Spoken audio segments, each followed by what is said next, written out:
Salut, je m'appelle Caleb et dans cette vidéo, je vais t'apprendre à créer ton propre site WordPress en utilisant Hostinger. Même si c'est la première fois que tu crées un site web, tu pourras suivre cette vidéo étape par étape. Et à la fin, tu auras un site web entièrement fonctionnel et personnalisé, qui sera en ligne sur Internet. Voici ce à quoi tu peux t'attendre dans la suite de cette vidéo. Tout d'abord, nous allons te mettre en place, ce qui signifie t'inscrire sur Hostinger, choisir un nom de domaine et installer WordPress, le logiciel sur lequel tout ton site va fonctionner. Ensuite, nous installerons un thème, qui constitue la base de l'apparence de ton site. Puis, nous ajouterons un modèle, l'un des centaines de designs professionnels entièrement personnalisables et qui s'affiche parfaitement sur tous les appareils.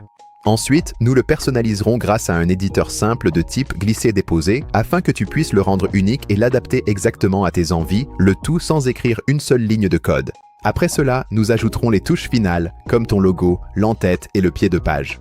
Et à la fin, ton site sera en ligne et prêt à être vu par le monde entier. Voilà donc tout le plan à suivre, et nous allons commencer à construire ton site web dès la toute première étape. La première étape consiste à s'inscrire sur Hostinger. Et comme tu suis cette vidéo, tu bénéficies d'une réduction exclusive de 10% sur n'importe quel forfait, en plus des promotions en cours. C'est donc la meilleure offre disponible partout. Pour profiter de cette remise exclusive, rends-toi simplement sur ce lien affiché à l'écran ou clique sur le premier lien dans la description de la vidéo. Une fois que tu auras cliqué sur ce lien, tu arriveras directement sur cette page. Et une fois que tu es sur cette page, clique simplement sur « Commencer maintenant ». Cela va t'amener aux différentes options de forfait. Ici, tu vas voir 3 forfaits. À gauche, tu as le forfait Premium. C'est l'option la plus abordable. Donc, si tu veux simplement créer un site web basique, ce forfait comprend presque tout ce dont tu as besoin. Au centre, tu as le forfait illimité. Et c'est celui que je recommande à la plupart des gens, car pour un petit supplément, tu bénéficies d'un stockage plus rapide, de sauvegarde quotidienne et de la possibilité d'ajouter autant de sites web que tu veux par la suite. Et à droite, tu as le forfait Cloud Startup. Celui-ci est vraiment conçu pour les sites à fort trafic, donc c'est un peu plus que ce dont on a besoin pour débuter. Pour ce tutoriel, je vais choisir le forfait illimité. Donc ici, je vais cliquer sur Choisir le forfait. Maintenant, sur cette page, la première chose que nous allons faire est de choisir notre période de facturation par défaut. Celle-ci sera réglée sur 48 mois, ce qui représente un engagement assez long. Mais tu peux aussi changer cela pour des forfaits de 24 mois, 12 mois ou 1 mois. Au minimum, je recommande d'opter pour l'option de 12 mois. Je recommande cela parce que vous bénéficiez toujours de nombreuses économies et d'un nom de domaine gratuit pour la première année. En descendant ici, vous pouvez sécuriser votre nom de domaine. Dans mon cas, je vais taper calebfrommedixmedia.com et comme vous pouvez le voir ici, ce sera $0 pour la première année. Je vais cliquer dessus pour le réclamer. Vous pouvez également modifier la période de facturation pour votre domaine. Par exemple, je vais changer cela de 2 ans à 1 an et comme il est indiqué ici, ce sera $0 pour la première année et le renouvellement se fera à $19,99 par an. Ensuite, en remontant ici, vous pouvez vérifier votre commande à droite et n'oubliez pas de profiter de cette réduction de 10%. Utilisez le premier lien dans la description de la vidéo. Une fois que vous êtes prêt à continuer, descendez et cliquez sur Continuer. Maintenant, sur cette page, vous devrez créer votre compte Hostinger. Une fois que c'est fait, descendez et cliquez sur S'inscrire. Lorsque vous arrivez sur cette page, remplissez votre adresse de facturation et vos informations de paiement. Et une fois que vous avez terminé, je vous retrouve à l'étape suivante. Après avoir terminé le processus de paiement, vous serez dirigé vers l'onboarding de Hostinger. La première chose à faire ici est de cliquer sur Créer un nouveau site. À partir d'ici, cliquez sur WordPress, puis descendez et cliquez sur Suivant. Et ici, votre nom de domaine devrait apparaître. Je vais cliquer sur le mien, puis descendre et cliquer sur Suivant. Ici, vous devrez confirmer les informations du propriétaire du nom de domaine. Assurez-vous simplement que toutes les informations affichées à l'écran sont correctes et vous concernent. Une fois que vous avez vérifié les informations ici, descendez et cliquez sur S'inscrire. Hostinger va maintenant enregistrer votre domaine. Ensuite, choisissez votre centre de données. Gardez l'option par défaut pour une meilleure latence. Puis, descendez et cliquez sur Suivant. Et ici, vous avez la possibilité de créer automatiquement votre compte administrateur WordPress. Il va simplement utiliser les informations de votre compte Hostinger, donc l'email et le mot de passe que vous avez créé il y a un instant devraient être les mêmes ici. Vous pouvez changer cela si vous le souhaitez, mais dans mon cas, je vais simplement laisser tel quel. Maintenant ici, descendons et cliquons sur « Construire à partir de zéro ». Allons-y et laissons quelques instants pour que cela se termine. Et une fois que ce sera fait, je vous retrouverai à l'étape suivante. Et après que tout soit installé avec WordPress, vous serez amené sur votre tableau de bord WordPress. La première chose que vous remarquerez ici, c'est que votre domaine peut être en attente de vérification par email. Pour corriger cela, allez simplement dans l'email que vous avez utilisé pour vous inscrire et vous devriez y voir un email de la part de Hostinger. Cet email devrait ressembler à ceci. Il indiquera « Confirmer l'email pour votre domaine ». Tout ce que vous avez à faire ici, c'est de descendre et de cliquer sur « Vérifier l'email ». Et ensuite, vous verrez que votre email a été vérifié. Après cela, il vous suffit de revenir sur votre tableau de bord WordPress, d'actualiser, et il sera indiqué que votre domaine est actif. D'accord. Et maintenant que c'est fait, voici où nous en sommes actuellement. Votre hébergement est configuré, votre domaine est enregistré et WordPress est installé et connecté. Maintenant, allons dans WordPress, configurons votre tableau de bord et ajoutons un thème. Une chose à noter ici, c'est que nous sommes en fait dans notre tableau de bord Hostinger, à l'intérieur de WordPress. Pour accéder à votre tableau de bord principal WordPress, descendez ici à gauche et cliquez sur Tableau de bord. Cela vous amènera par défaut à votre tableau de bord principal WordPress. Vous verrez beaucoup d'informations à l'écran ici. Pour nettoyer tout ça, faites simplement défiler vers le haut, allez en haut à droite et trouvez Options de l'écran. Cliquez dessus et à partir d'ici, vous pouvez activer ou désactiver les éléments que vous souhaitez voir à l'écran. Dans mon cas, je vais activer l'état de santé du site, puis je recliquerai sur Options de l'écran. Je fermerai cette bannière et ce tableau de bord, et tous ces onglets ici à gauche sont en gros la base principale de tout votre site web. C'est ici que vous viendrez pour apporter des modifications, ajouter des pages ou installer quelque chose de nouveau. Maintenant, l'étape suivante consiste à donner un thème à votre site. Un thème est la base de l'apparence de l'ensemble de votre site. Il contrôle des éléments comme vos polices, vos couleurs et la mise en page générale. Nous allons utiliser un thème gratuit appelé Astra. Pour installer ce thème, allez sur la gauche ici et survolez Apparence. Puis cliquez sur Thème. Descendons et cliquons sur Ajouter un thème en haut à droite. Allons-y et recherchons Astra. Et c'est ce thème-ci que vous recherchez. Cliquez sur Installer, puis cliquez sur Activer. Ensuite, nous allons fermer cette bannière ici et vous verrez que votre nouveau thème actif est Astra. Et voilà, votre thème est officiellement en place et c'est la base de l'apparence de tout votre site. Ensuite, ajoutons un modèle. Pour commencer ce processus, allons à gauche ici et cliquez sur Extensions. Et sur cette page, vous verrez quelques extensions préinstallées par Hostinger. Donc, pour repartir à zéro sur votre nouveau site web, je vous recommande en fait de désactiver et de supprimer ces extensions préinstallées. Pour ce faire, allons en haut ici et cliquez sur cette case à cocher. Sélectionnez Actions groupées, puis cliquez sur Désactiver et cliquez sur Appliquer. Après cela, descendons et cochez à nouveau la case. Sélectionnez Actions groupées, puis cliquez sur Supprimer et Appliquer. Et maintenant, avec cela, nous avons un point de départ propre pour nos extensions. Maintenant, à partir d'ici, retournons à gauche et cliquez sur Ajouter une extension. Et maintenant, pour continuer, nous allons nous rendre ici pour rechercher Starter Templates. Faites défiler vers le bas et vous verrez cette extension ici. Une fois que vous l'avez trouvée, cliquez sur Installer maintenant, puis cliquez sur Activer. Sous Starter Templates, cliquez sur Commencer. Et la première chose que nous allons faire ici, c'est aller en haut à droite. Nous allons cliquer juste ici et nous recherchons Elementor. Dans certains cas, il se peut que vous n'ayez pas réellement accès au constructeur de page Elementor. Donc, si cela vous arrive, laissez-moi vous montrer rapidement comment le corriger. Faisons défiler vers le bas et cliquez sur Quitter vers le tableau de bord. Ensuite, en bas à gauche, cliquez sur Paramètres. Sur cette page, faites simplement défiler tout en bas et vous verrez cette option ici qui dit « Désactiver les modèles Elementor Page Builder et Starter Template ». Si cette option est cochée, assurez-vous de la désactiver. Une fois que c'est désactivé, cliquez sur « Enregistrer les modifications ». Et maintenant, vous aurez accès au constructeur de page Elementor dont nous avons besoin pour créer notre site web. À partir d'ici, cliquez sur « Extension » puis sur « Commencer ». Veuillez maintenant retourner dans le coin supérieur droit de l'écran et cliquez sur Elementor. Très bien, maintenant qu'Elementor est défini comme notre constructeur de page, c'est là que le vrai plaisir commence car nous allons pouvoir choisir notre modèle.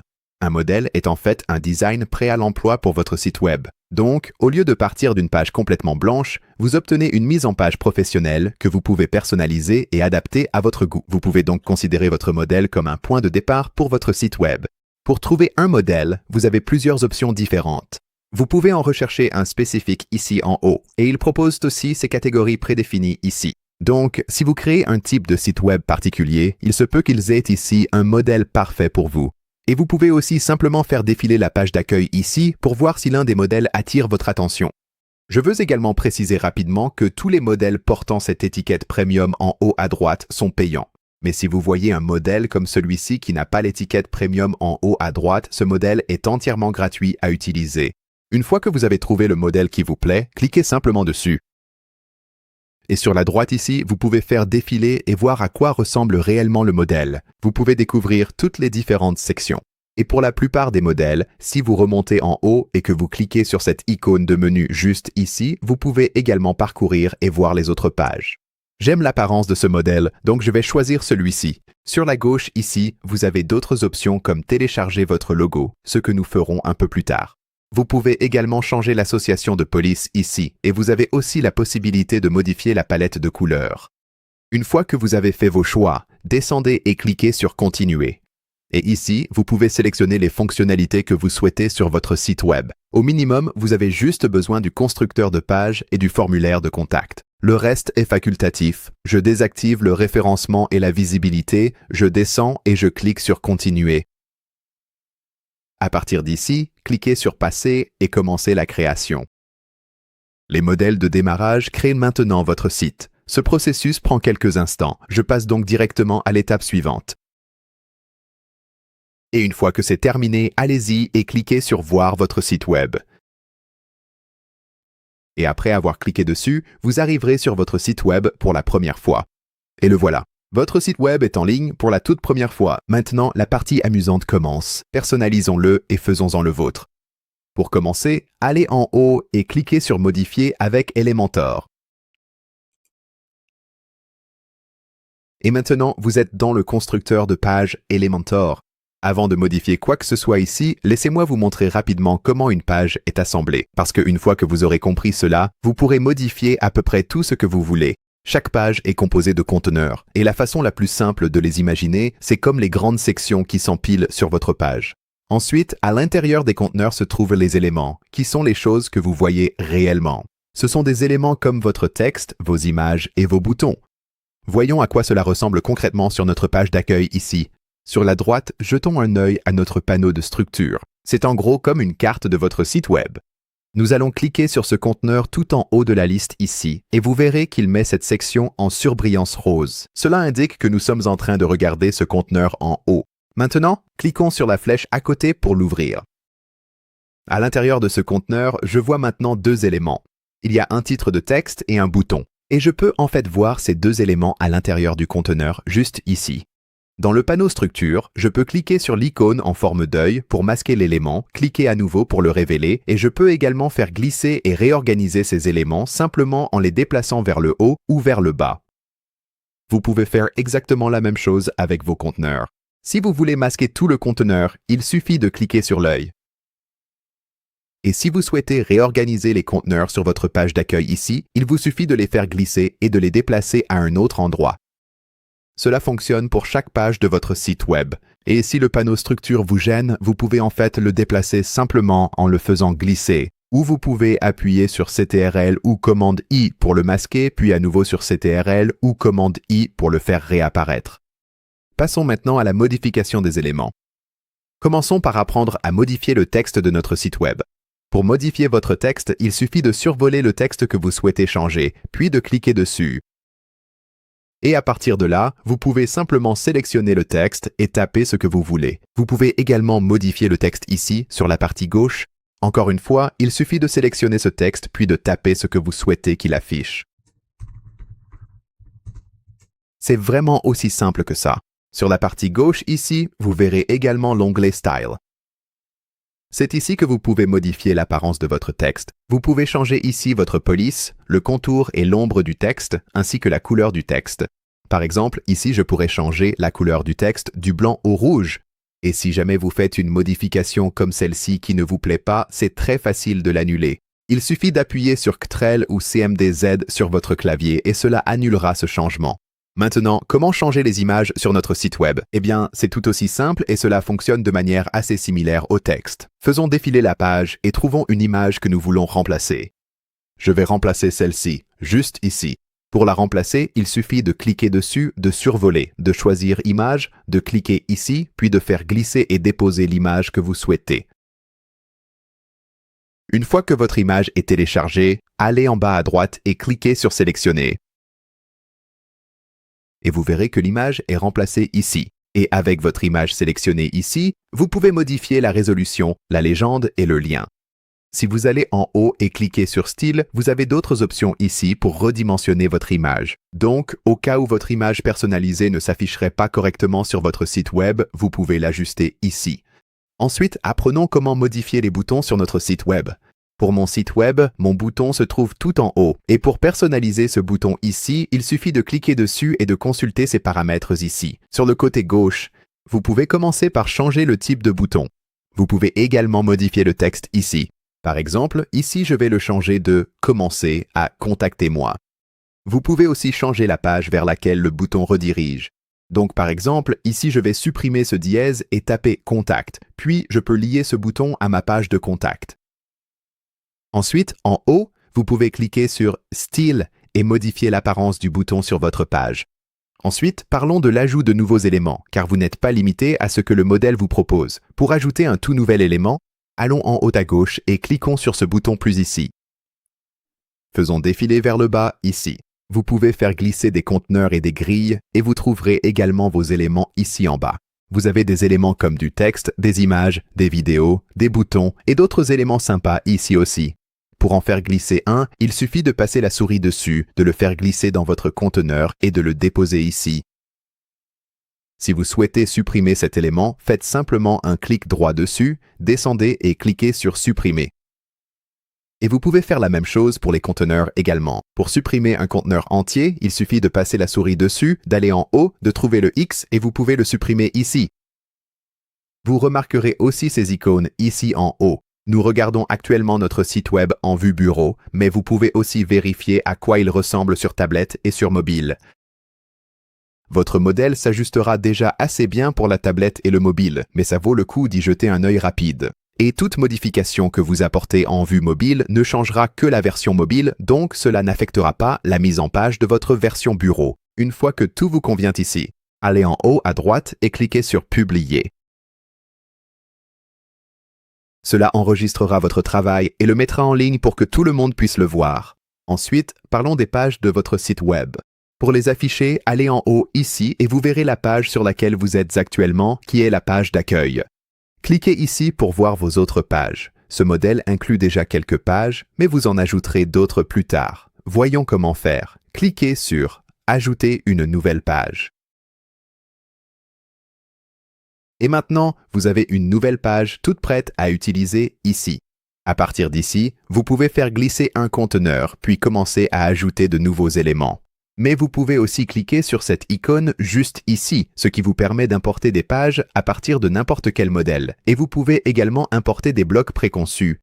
Par exemple, ici, je pourrais cliquer là-dessus et disons que je cherche une section FAQ. Je pourrais cliquer sur FAQ juste ici, cliquer sur le bloc qui me plaît, aller en haut et cliquer sur Importer le bloc.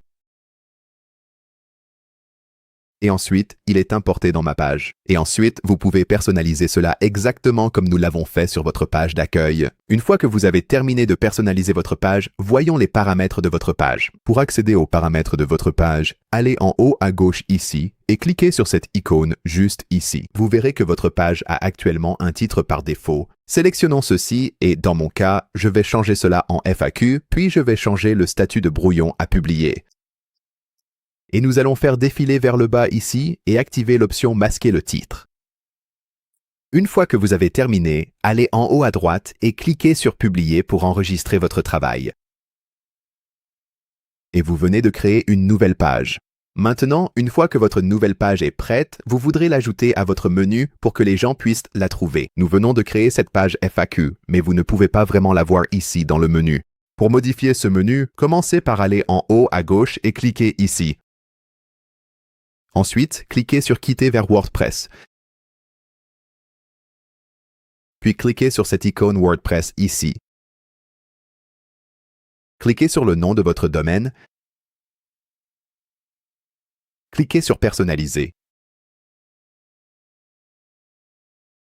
Ensuite, sur la gauche ici, descendez et trouvez « Menus ». Trouvez votre menu principal juste ici et cliquez dessus. Et c'est ici que vous pouvez ajuster votre menu. Vous pouvez faire glisser n'importe laquelle de ces pages pour les réorganiser et pour ajouter une nouvelle page, descendez et cliquez sur « Ajouter des éléments ». Et à droite, vous verrez la nouvelle page FAQ que je viens de créer. Je vais cliquer dessus pour l'ajouter. Et sur la droite, vous verrez que ma page FAQ apparaît maintenant dans le menu. Pour enregistrer ce changement, je vais aller en haut et cliquer sur « Publier ». Très bien, tout votre contenu principal est en place. Ajoutons maintenant les touches finales qui le rendront vraiment à votre image, en commençant par l'en-tête, le pied de page et le logo. Commençons par cliquer sur le bouton Retour à nouveau. Puis cliquez sur en-tête. Trouvez titre du site et logo.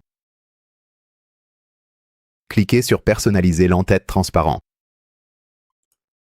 Cliquez sur Changer l'image. Puis faites glisser et déposer ici votre logo personnalisé. Une fois que votre logo est téléchargé, allez en bas à droite et cliquez sur « Choisir l'image ». Vous devriez alors voir votre logo se mettre à jour juste ici. Si votre logo semble trop petit, vous pouvez faire défiler vers le bas et utiliser le curseur de largeur du logo juste ici. Et si vous souhaitez ajuster la position des éléments dans votre en-tête, vous pouvez les faire glisser juste ici. Par exemple, j'ai mon titre de site et mon logo. Je pourrais les faire glisser au centre si je le souhaite. Je pourrais aussi cliquer sur le X pour le supprimer. Je vais le remettre à sa place. Et pour enregistrer ces modifications de votre en-tête, cliquez sur « Publier » en haut. Ensuite, nous allons modifier notre pied de page. Faisons défiler vers le haut ici et cliquons sur le bouton « Retour ». Encore une fois, descendez jusqu'au pied de page et cela nous amènera directement ici. Vous pouvez ajuster la position des éléments de la même manière que nous l'avons fait avec l'en-tête. Et vous verrez le logo par défaut juste ici. Cliquez sur cette icône en forme de crayon pour le modifier. À gauche, cliquez sur « Ajouter un média ». Et nous allons devoir téléverser ici une version plus sombre de notre logo. Allons-y et glissons-le ici. Déposez-le ici. Une fois qu'il est téléversé, allez en bas à droite et cliquez sur « Insérer dans l'article ». Et puis ici, sur la gauche, nous pouvons faire défiler vers le bas et simplement supprimer ce logo précédent. Vous pouvez également ajuster des éléments dans votre pied de page, comme votre menu de pied de page et cet avis de copyright ici. Pour les modifier, il suffit de cliquer sur l'élément que vous souhaitez changer et vous pouvez remplacer ce texte par défaut ici. Par exemple, une fois que vous êtes satisfait de vos modifications, allez en haut et cliquez sur « Publier ». Et une fois que vous avez terminé ces modifications, allez en haut à gauche ici et cliquez sur ce X. Et maintenant, tous les changements que nous avons apportés à votre site web sont publiés en ligne. Pour revenir à votre tableau de bord WordPress, vous pouvez toujours cliquer sur le logo WordPress juste ici. Et à partir d'ici, en utilisant ce tableau de bord WordPress, vous pouvez continuer à gérer votre site web. Et pour revenir sur votre site web et y apporter des modifications à l'avenir, il vous suffit de cliquer sur votre nom de domaine juste ici. Je veux aussi vous montrer brièvement votre HPNL Hostinger. Lorsque vous vous connectez à votre compte Hostinger, vous arriverez sur cette page ici. Allez en haut à gauche et cliquez sur ces 3 lignes ici. Puis cliquez sur Sites Web. Et vous verrez le site web que vous venez de créer juste ici. Cliquez sur Tableau de bord et cela vous montrera toutes sortes d'informations concernant votre site web. Et si jamais vous perdez l'accès à votre tableau de bord administrateur WordPress, vous pouvez cliquer sur ce bouton juste ici et cela vous y amènera directement. Et si vous avez besoin d'aide pour trouver quelque chose ici, allez en haut et cliquez sur Demander à l'IA. Cela ouvrira l'IA Cody de Hostinger. Cliquez sur Activer, puis cliquez sur Non merci. Et vous pouvez demander à cette IA à peu près n'importe quoi. Et si elle n'arrive pas à résoudre un problème concernant votre site web, elle vous transférera vers une vraie personne en direct. Votre site web est officiellement créé et en ligne sur Internet, avec chaque élément en place. Et si vous n'avez pas encore commencé, n'oubliez pas d'aller sur ce lien affiché à l'écran ou de cliquer sur le premier lien dans la description de la vidéo pour accéder au tarif le plus bas disponible pour votre hébergement. Merci d'avoir regardé cette vidéo. Si cela vous a aidé, n'oubliez pas de laisser un like et de vous abonner pour plus de tutoriels comme celui-ci. Sur ce, je vous dis à la prochaine vidéo.